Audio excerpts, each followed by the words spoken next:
ಕಳೆದ 2 ದಿನದಿಂದ Madenur Manu ಆಡಿರುವಂಥ audio social ಮೀಡಿಯಾದಲ್ಲಿ ಸಿಕ್ಕಾಬಟ್ಟೆ ವೈರಲ್ ಆಗ್ತಾ ಇದೆ. ಅದರಲ್ಲೂ ನಮ್ಮ ಕನ್ನಡ ಇಂಡಸ್ಟ್ರಿಯನ್ನು ಬೆಳೆಸ್ತಾ ಇರುವಂಥ, ಅದಕ್ಕೋಸ್ಕರ ದುಡಿತಾ ಇರುವಂಥ ಶಿವಣ್ಣ ಅವ್ರ ಬಗ್ಗೆ, ದರ್ಶನ್ ಅವ್ರ ಬಗ್ಗೆ, ಧ್ರುವ ಸರ್ಜಾ ಅವ್ರ ಬಗ್ಗೆ ಮಾತಾಡಿರುವಂಥ ಮಾತುಗಳು ಎಲ್ಲರೂ ಕೂಡ ಖಂಡನೆ ಮಾಡ್ತಾ ಇದ್ದಾರೆ. ಇವತ್ತು ಎನ್ ಆರ್ ರಮೇಶ್ ಸರ್ ನಮ್ಮ ಜೊತೆ ಇದ್ದಾರೆ. ಅವ್ರ ಬಗ್ಗೆ ಅಂದರೆ ಇಡೀ ಕರ್ನಾಟಕದಲ್ಲಿ ಮಡೆನೂರು ಮನು ಬಗ್ಗೆ ದೂರನ್ನು ದಾಖಲಿಸ್ತಾ ಇದ್ದಾರೆ ಅಭಿಮಾನಿ ಸಂಘದಿಂದ. ಇವತ್ತು ಅಖಿಲ ಕರ್ನಾಟಕ ಡಾಕ್ಟರ್ ರಾಜ್ಕುಮಾರ್ ಸಂಘಗಳ ಒಕ್ಕೂಟದ ಗೌರವಾಧ್ಯಕ್ಷರು ಎನ್ ಆರ್ ರಮೇಶ್ ಸರ್ ಏನು ಹೇಳ್ತಾರೆ ಕೇಳೋಣ. ಸರ್, ಈಗ ವೈರಲ್ ಆಗ್ತಿರೋ ಆಡಿಯೋ ಬಗ್ಗೆ ಫಸ್ಟ್ ಏನು ಹೇಳ್ತೀರಾ ಸರ್? ಇಲ್ಲ, ಅದು ದುರಂಕಾರದ ಪರಮಾವಧಿ. ಮನುಷ್ಯ ಕುಡಿದ್ರೂ ಕೂಡ ಅವರ ತಾಯಿನ ತಾಯಿ ಅಂತ ಗುರುತಿಸ್ತಾನೆ, ಹೆಂಡ್ತಿನ ಹೆಂಡ್ತಿ ಅಂತ ಗುರುತಿಸ್ತಾನೆ, ಮಕ್ಕಳನ್ನ ಮಕ್ಕಳು ಅಂತ ಗುರುತಿಸ್ತಾನೆ. ಆದರೆ ಈ ರೀತಿ ಕುಡಿದಿದ್ದ ನಿಶದಲ್ಲಿ ಈ ಥರ ಮಾತಾಡಿದ್ದಾನೆ ಅಂತಂದರೆ ಅದಿಲ್ಲ. ಅವನ ಮನಸ್ಸಲ್ಲಿ ಏನಿದೆ ಅದು ಕುಡ್ದ ಅಂಥ ಸಂದರ್ಭದಲ್ಲಿ ಹೊರಗಡೆ ಬಂದಿರತಕ್ಕಂಥದ್ದು. ಇಡೀ ಕರ್ನಾಟಕದ ಕನ್ನಡಿಗರ ಹೃದಯದಲ್ಲಿ ನೆಲೆಸಿರ್ತಕ್ಕಂಥ 7 ಕೋಟಿ ಕನ್ನಡಿಗರ ಹೃದಯ ಸಿಂಹಾಸನಾಧೀಶ್ವರ ಅಂತ ಏನು ಕರಿತೀವಿ ಅಂತ, ಮತ್ತು ಕನ್ನಡದ ಕೀರ್ತಿ ಪತಾಕೆಯನ್ನು ಇಡೀ ವಿಶ್ವಕ್ಕೆ ಪಸರಿಸಿದಂಥ ಒಬ್ಬರೇ ಒಬ್ಬ ವ್ಯಕ್ತಿ ಇರ್ತಾರೆ, ಅದು ಡಾಕ್ಟರ್ ರಾಜ್ಕುಮಾರ್.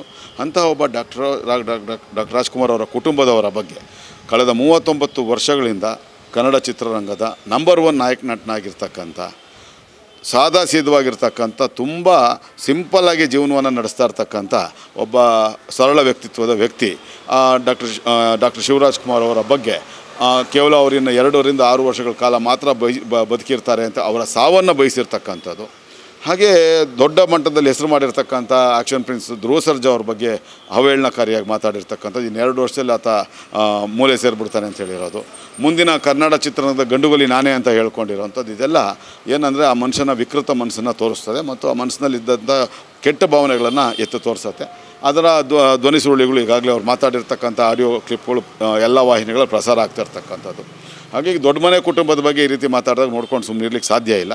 ಹಾಗಾಗಿ ನಾವು ಅದಕ್ಕೆ ಸಂಬಂಧಪಟ್ಟಾಗಿ ಈಗಾಗಲೇ ಅಖಿಲ ಕರ್ನಾಟಕ ಡಾಕ್ಟರ್ ರಾಜ್ಕುಮಾರ್ ಅಭಿಮಾನಿ ಸಂಘಗಳ ಒಕ್ಕೂಟದ ವತಿಯಿಂದ ಈಗಾಗಲೇ ನಾನು ಚಲನಚಿತ್ರ ವಾಣಿಜ್ಯ ಮಂಡಳಿ ಅಧ್ಯಕ್ಷ ನರಸಿಂಹಲವ್ರ ಜೊತೆಗೆ ಮತ್ತು ಕನ್ನಡ ಚಲನಚಿತ್ರ ನಿರ್ಮಾಪಕರ ಸಂಘದ ಪದಾಧಿಕಾರಿಗಳ ಅಧ್ಯಕ್ಷರಾಗಿರ್ತಕ್ಕಂಥ ಉಮೇಶ್ ಬಣ್ಕಾರ್ ಅವ್ರ ಜೊತೆಗೆ ಮಾತಾಡಿದ್ದೀನಿ.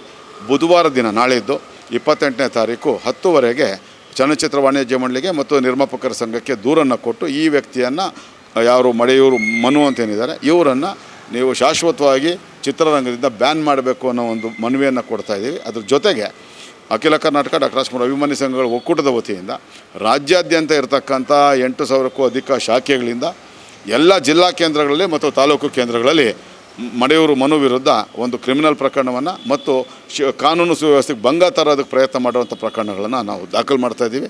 ಈಗಾಗಲೇ 30ಕ್ಕೂ ಹೆಚ್ಚು ಪ್ರಕರಣಗಳು ಈಗಾಗಲೇ ದಾಖಲಾಗಿದೆ. ನಾಳೆ ಸಂಜೆ ಒಳಗೆ 100ಕ್ಕೂ ಹೆಚ್ಚು ಪ್ರಕರಣಗಳನ್ನು ದಾಖಲು ಮಾಡಿ ಅದರ ಪ್ರತಿಗಳೊಂದಿಗೆ ನಾನು ಮಾಧ್ಯಮದವ್ರ ಜೊತೆ ಮಾತಾಡಬೇಕು ಅಂತ ಹೇಳಿ ಬುಧವಾರ ದಿವಸ 10ವರೆಗೆ ಮಾಧ್ಯಮದವರು ಕೂಡ ನಾನು ಆಹ್ವಾನ ಮಾಡಿದ್ದೇನೆ.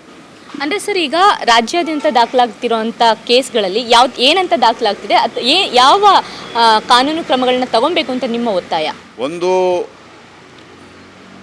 ಕನ್ನಡ ಚಿತ್ರರಂಗದಲ್ಲಿ ಇರ್ತಕ್ಕಂಥ 3ನೇ ಪೀಳಿಗೆ ನಟರ ಪೈಕಿ ಮುಂಚೂಣಿಯಲ್ಲಿರ್ತಕ್ಕಂಥ, ಕಳೆದ 39 ವರ್ಷಗಳಿಂದ ಕನ್ನಡದ ನಂಬರ್ 1 ನಾಯಕ ನಟರಾಗಿರ್ತಕ್ಕಂಥ, ಹಲವಾರು ಸಾಮಾಜಿಕ ಸಂದೇಶಗಳನ್ನು ಕೊಟ್ಟಿರ್ತಕ್ಕಂಥ, ಚಲನಚಿತ್ರಗಳನ್ನು ಕೊಟ್ಟಿರ್ತಕ್ಕಂಥ ಡಾಕ್ಟರ್ ಶಿವರಾಜ್ ಕುಮಾರ್ ಅವರ ಬಗ್ಗೆ ಅವಹೇಳನಕಾರಿಯಾಗಿ ಮಾತಾಡೋದು, ಅದೆಲ್ಲದಕ್ಕಿಂತಲೂ ಅವರ ಸಾವನ್ನು ಬಯಸಿರ್ತಕ್ಕಂಥದ್ದು, ಅದರ ವಿರುದ್ಧ ನಾವು ದೂರನ್ನು ಕೊಡ್ತಾಯಿದ್ದೀವಿ. ಅದರ ಮೂಲಕ ಇವತ್ತು ಅಣ್ಣ ಅವರ ಅಭಿಮಾನಿಗಳು, ದೊಡ್ಡ ಮನೆ ಕುಟುಂಬದ ಅಭಿಮಾನಿಗಳು ಇದರ ವಿರುದ್ಧ ಪ್ರತಿಭಟನೆಗಳಿದ್ರೆ ರಾಜ್ಯಾದ್ಯಂತ ಕಾನೂನು ಸುವ್ಯವಸ್ಥೆಗೆ ಧಕ್ಕೆ ಉಂಟಾಗುತ್ತೆ. ಹಾಗಾಗಿ ಆ ಕಾನೂನು ಸುವ್ಯವಸ್ಥೆಗೆ ಧಕ್ಕೆ ತರುವಂಥ ರೀತಿಯಲ್ಲಿ ಆತ ನಡ್ಕೊಂಡಿರೋದ್ರಿಂದ ಅವರ ವಿರುದ್ಧ ಕ್ರಿಮಿನಲ್ ಪ್ರಕರಣಗಳನ್ನು ದಾಖಲು ಮಾಡಬೇಕು ಅಂತೇಳಿ ನಾನು ಎಲ್ಲ ಪೊಲೀಸ್ ಠಾಣೆಗಳಿಗೂ ದೂರನ್ನು ಕೊಡುವಂಥ ಕೆಲಸವನ್ನು ಮಾಡ್ತಾಯಿದ್ದೀವಿ. ಕರ್ನಾಟಕ ರಾಜ್ಯದಲ್ಲಿ ಎಷ್ಟು ಪೊಲೀಸ್ ಠಾಣೆಗಳು ಅಷ್ಟು ಪೊಲೀಸ್ ಠಾಣೆಗಳಲ್ಲಿ ಅವ್ರ ವಿರುದ್ಧ ದೂರ ದಾಖಲಾಗುತ್ತೆ. ಅದರಲ್ಲಿ ಯಾವುದೇ ಸಂಶಯ ಇಲ್ಲ. ಕಾನೂನು ರೀತಿಯಲ್ಲಿ ಮಡೆಯೂರು ಮನು ಮಾತಾಡಿರ್ತಕ್ಕಂಥದ್ದು ಆತನಿಗೆ ಸರಿಯಾದಂಥ ಪಾಠವನ್ನು ಕಾನೂನು ರೀತಿ ಕಲಿಸ್ತೀವಿ. ಇನ್ನು ಮುಂದೆ ಈತ ಆಗಲಿ ಬೇರೆ ಯಾವುದೇ ಆಗಲಿ ಅವರು ಇಂತಹ ಅವಹೇಳನಕಾರಿಯಾಗಿ ಅಂಥ ಮಾತುಗಳು, ಇನ್ನೊಬ್ಬರ ಸಾವನ್ನು ಬಯಸೋದು, ಬೇರೆಯವರ ಬಗ್ಗೆ ಕೀಳಾಗಿ ಮಾತಾಡುವಂಥ ಪ್ರಯತ್ನವನ್ನು ಮಾಡಬಾರ್ದು. ಆ ರೀತಿಯ ಒಂದು ಕಾನೂನು ಹೋರಾಟವನ್ನು ಇವರ ವಿರುದ್ಧ ಮಾಡೋದ್ರ ಜೊತೆಗೆ ಇವರೆಲ್ಲ ಬೆಳೀತಾ ಇರ್ತಕ್ಕಂಥ ನಟರು, ಇನ್ನು ಈಗ ತಾನೇ ಚಿಗುರ್ತಾ ಇರ್ತಕ್ಕಂಥ ನಟ, ಆತ ನಟಿಸಿರ್ತಕ್ಕಂಥ ಕುಲದಲ್ಲಿ ಕೀಳಾಗೋದು ಚಿತ್ರ ಇನ್ನು 5-6 ದಿನಗಳ ಹಿಂದೆ ಅಷ್ಟೇ ಬಿಡುಗಡೆ ಆಗಿರೋದು. ಅದು ನಿಮಗೆ ಗೊತ್ತಿದೆ, ಬಾಕ್ಸ್ ಆಫೀಸಲ್ಲಿ ಅದೇನಂತ ಸದ್ದು ಮಾಡ್ತಾ ಇಲ್ಲ. ಹಾಗಾಗಿ ಅಂಥ ಒಂದು ಸಂದರ್ಭದಲ್ಲಿ ಈತ ನಾನೇ ತುಂಬ ದೊಡ್ಡ ಮಟ್ಟದಕ್ಕೆ, ಅಂದರೆ ಹಿಮಾಲಯ ಪರ್ವತದಷ್ಟು ಏರ್ಬಿಟ್ಟಿದ್ದೀನಿ ಅಭಿನಯದಲ್ಲಿ ಅಂತ ಹೇಳಿ ಭ್ರಮೆಯಲ್ಲಿ ಈ ರೀತಿಯನ್ನು ಮಾತಾಡಿದ್ದೇನೆ. ಅವರ ವಿರುದ್ಧ ತುಂಬ ಕಾನೂನು ರೀತಿ ಹೋರಾಟ ಮತ್ತು ಅವನಿಗೆ ಎಲ್ಲ ರೀತಿಯ ಪಾಠಗಳನ್ನು ಪೊಲೀಸ್ ಠಾಣೆಗಳಲ್ಲಿ ದಾಖಲು ಮಾಡೋದ್ರ ಮೂಲಕ, ಅದ್ರ ಜೊತೆಗೆ ಎಲ್ಲ ಜಿಲ್ಲಾ ನ್ಯಾಯಾಲಯಗಳಲ್ಲಿ ಮಾನನಷ್ಟ ಮೊಕದ್ದಮೆಗಳನ್ನು ಆತನ ವಿರುದ್ಧ ಹಾಕುವಂಥ ಕೆಲಸಗಳನ್ನು ಕೂಡ ನಾವು ಮಾಡ್ತಾಯಿದ್ದೀವಿ. ಒಟ್ಟಾರೆ ಇವನಿಗೆ ಮತ್ತು ಈ ಥರದ ವ್ಯಕ್ತಿ, ಈ ಥರದ ಮನಸ್ಥಿತಿ ಇರ್ತಕ್ಕಂಥ ಎಲ್ಲ ದುಷ್ಟರಿಗೆ ಕಾನೂನು ರೀತಿ ಸರಿಯಾದಂಥ ಪಾಠ ಕಲಿಸುವಂಥ ಕೆಲಸವನ್ನು ಮಾಡಿದ್ದೀವಿ. ಈ ಹಿಂದೆ ಕೂಡ ಬೇರೊಬ್ಬರು ಪುನೀತ್ ರಾಜ್ಕುಮಾರ್ ಅವ್ರ ಬಗ್ಗೆ, ಶಿವರಾಜ್ ಕುಮಾರ್ ಅವರ ಬಗ್ಗೆ, ಅಶ್ವಿನಿ ಪುನೀತ್ ರಾಜ್ಕುಮಾರ್ ಅವ್ರ ಬಗ್ಗೆ ಕೆಟ್ಟದಾಗಿ ನೆಗೆಟಿವ್ ಸಂದೇಶಗಳನ್ನು ಸಾಮಾಜಿಕ ಜಾಲತಾಣದಲ್ಲಿ ಹಾಕಿದಂಥ ಸಂದರ್ಭದಲ್ಲಿ ಅವರ ವಿರುದ್ಧ 170ಕ್ಕೂ ಹೆಚ್ಚು ಪ್ರಕರಣಗಳನ್ನು ದಾಖಲು ಮಾಡಿದ್ವಿ. ಅದರಲ್ಲಿ 7 ಜನ ನೇರವಾಗಿ ನಮ್ಮನ್ನು ಸಂಪರ್ಕ ಮಾಡಿ ನಾವು ತಪ್ಪು ಮಾಡಿದ್ದೀವಿ ಅಂಥೇಳಿ ನಾವು ಡಾಕ್ಟರ್ ರಾಜ್ಕುಮಾರ್ ಪುಣ್ಯಭೂಮಿಯಲ್ಲಿ ಅವ್ರನ್ನ ನಿಲ್ಲಿಸಿ ಅವರಿಂದ ತಪ್ಪೊಪ್ಪಿಗೆ ಹೇಳಿಕೆ ಕೊಡಿಸಿ ಅವರಿಗೆ ಬುದ್ಧಿವಾದ ಹೇಳ್ಕಳಿಸುವಂಥ ಕೆಲಸವನ್ನು ಮಾಡಿದ್ವಿ. ಅದೇ ರೀತಿ ಈತ ಮನು ಕೂಡ ನಾವು ಮಾಡ್ತೀವಿ ಅಂತ ಹೇಳಿ ಆತ ಜೈಲಿನಿಂದ ಈ ಒಂದು ಅತ್ಯಾಚಾರ ಪ್ರಕರಣದ ಬಿಡುಗಡೆಯಾಗಿ ಬಂದ ನಂತರ ಆತನ ಮನೆಯ ಮುಂದೆ ಸಾವಿರಾರು ಜನರ ಜೊತೆಗೆ ಪ್ರತಿಭಟನೆ ಮಾಡುವಂಥ ಕೆಲಸವನ್ನು ಕೂಡ ಮಾಡ್ತೀವಿ ಅಂತ ಹೇಳಕ್ಕೆ ಇಷ್ಟಪಡ್ತೀವಿ. ಅಂದರೆ ಸರ್, ಈಗ ಅವರು ಕಿರುತೆರೆನಲ್ಲಿ ಕೂಡ ಅದು ಇದು ಶೋಗಳನ್ನ ಮಾಡ್ತಾ ಇರ್ತಾರೆ, ಈಗ ಸಿನಿಮಾಗಳನ್ನ ಮಾಡ್ತಾ ಇದ್ದಾರೆ. ನೀವು ಅವ್ರನ್ನ ವಿರೋಧಿಸೋದಾದರೆ ಕಿರುತೆರೆ ಅದಕ್ಕೆಲ್ಲ ಏನು ಎಚ್ಚರಿಕೆ ಕೊಟ್ಟಿದ್ದೀರಾ? ಈಗಾಗಲೇ ಜಿ ಕನ್ನಡ ವಾಹಿನಿ ಮತ್ತು ಕಲರ್ಸ್ ಕನ್ನಡ ವಾಹಿನಿ ಕೂಡ ನಾನು ಅವರ ಮುಖ್ಯಸ್ಥರ ಜೊತೆ ಮಾತಾಡಿದ್ದೀನಿ. ಅವರು ಬರವಣಿಗೆಯಲ್ಲಿ ಒಂದು ಕೊಟ್ಬಿಡಿ ಅಂತ ಹೇಳಿದ್ದಾರೆ. ಹಾಗಾಗಿ ನಾಳೆ ದಿವಸ ಅವ್ರಿಗೂ ಕೂಡ ಬರವಣಿಗೆಯಲ್ಲಿ ಕೊಟ್ಟು ಕಲರ್ಸ್ ಕನ್ನಡ ವಾಹಿನಿಯ ರಿಯಾಲಿಟಿ ಶೋ ಇದೆ ಕಾಮಿಡಿಗೆ ಸಂಬಂಧಪಟ್ಟ ಹಾಗೆ ಜಿ ಕನ್ನಡ ವಾಹಿನಿಯಲ್ಲಿದೆ ಭರ್ಜರಿ ಬ್ಯಾಚುಲರ್ಸ್ ಅಂತ ಕಾಮಿಡಿ ಕಿಲಾಡಿಗಳು ಮತ್ತು ಮುಂದಿನ ಸೀಸನಲ್ಲಿ ಶುರು ಆಗ್ತಾಯಿದೆ.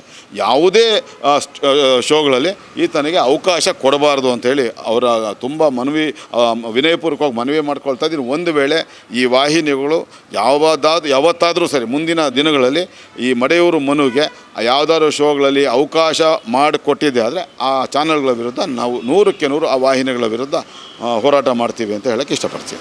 ಸರ್, ಈಗ ನಮಗೆ ಆ ಆಡಿಯೋ ಕೇಳಿದಾಗ ನಮಗೆ ಒಂಥರ ಬೇಸರ ಆಗೋಯ್ತು. ನೀವು ಆ ಅಣ್ಣವರ ಅಭಿಮಾನಿ ಸಂಘದ ಒಕ್ಕೂಟದಲ್ಲಿ ಇರೋದ್ರಿಂದ ಈ ಶಿವಣ್ಣನ ಬಗ್ಗೆ ಮಾತಾಡಿದಾಗ ನಿಮ್ಗೆ ಯಾವ ಥರ ಅನ್ನಿಸ್ತು ಸರ್?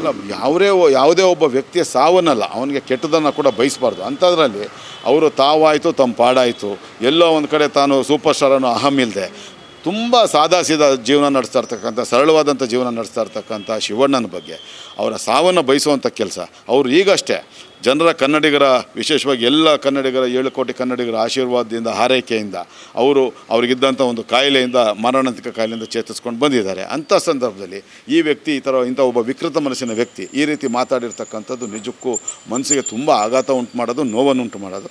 ಹಾಗಾಗಿ ಆತನಿಗೆ ಕಾನೂನು ರೀತಿ ಪಾಠ ಕಲಿಸ್ಬೇಕು ಅಂತ ತೀರ್ಮಾನ ಮಾಡಿ ಅದು ಹೆಂಗಿರುತ್ತೆ ಅಂದರೆ ಮಡೆಯೂರು ಮನುವಿಗೆ ಕಾನೂನು ರೀತಿ ನಾವು ಕಲಿಸುವಂಥ ಪಾಠ ಎಲ್ಲರಿಗೂ ಎಲ್ಲ ಮುಂದಿನ ಈ ರೀತಿ ವಿಕೃತ ಮನಸ್ಥಿತಿ ಇರ್ತಕ್ಕಂಥ ಎಲ್ರಿಗೂ ಒಂದು ದೊಡ್ಡ ಪಾಠ ಆಗ್ತದೆ ಅಂತ ಅತ್ಯಂತ ಸ್ಪಷ್ಟವಾಗಿ ನಾನು ಹೇಳಕ್ಕೆ ಇಷ್ಟಪಡ್ತೀನಿ.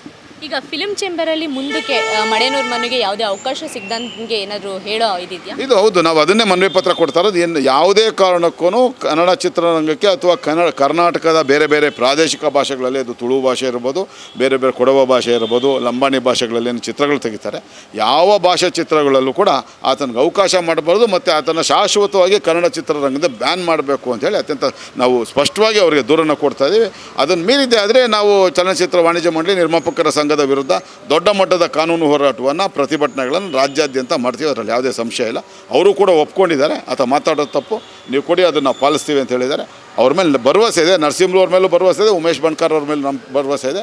100ಕ್ಕೆ 100 ಅದು ಕನ್ನಡ ಚಿತ್ರರಂಗನ ಇಲ್ಲಿಯ ತನಕ ಬೆಳೆಸಿರ್ತಕ್ಕಂಥ ಕನ್ನಡ ಚಿತ್ರರಂಗಕ್ಕೆ ಆಲದ ಮರದ ರೀತಿಯಲ್ಲಿ ಅವರು ನಮ್ಮ ಜೊತೆ ಇದ್ದರೂ ಸರಿ ಇಲ್ಲದೇ ಇದ್ದರೂ ಸರಿ ಕನ್ನಡ ಚಿತ್ರರಂಗಕ್ಕೆ ಸದಾಕಾಲ ಆಲದ ಮರದ ರೀತಿಯಲ್ಲಿ ಇರ್ತಕ್ಕಂಥ ಡಾಕ್ಟರ್ ರಾಜ್ಕುಮಾರ್ ಅವರ ಕುಟುಂಬದವ್ರ ಬಗ್ಗೆ ಏನು ಮಾತಾಡ್ತಿದ್ದಾರೆ ಅದರ ವಿರುದ್ಧ ನಾವು ನಿಜಕ್ಕೂ ಎಲ್ಲ ಅಭಿಮಾನಿಗಳು ರೊಚ್ಚಿಗೆದ್ದಿದ್ದಾರೆ. ಆದರೆ ನಾವು ಯಾವುದೇ ಕಾರಣಕ್ಕೂ ಕಾನೂನು ಸುವ್ಯವಸ್ಥೆಗೆ ಧಕ್ಕೆ ತರದೇ ರೀತಿಯಲ್ಲಿ ಕಾನೂನು ಹೋರಾಟಗಳ ಮೂಲಕ ಇವರಿಗೆ ಬುದ್ಧಿಯನ್ನು ಕಲಿಸೋ ಕೆಲಸವನ್ನು ಮಾಡ್ತಾಯಿದ್ದೀವಿ.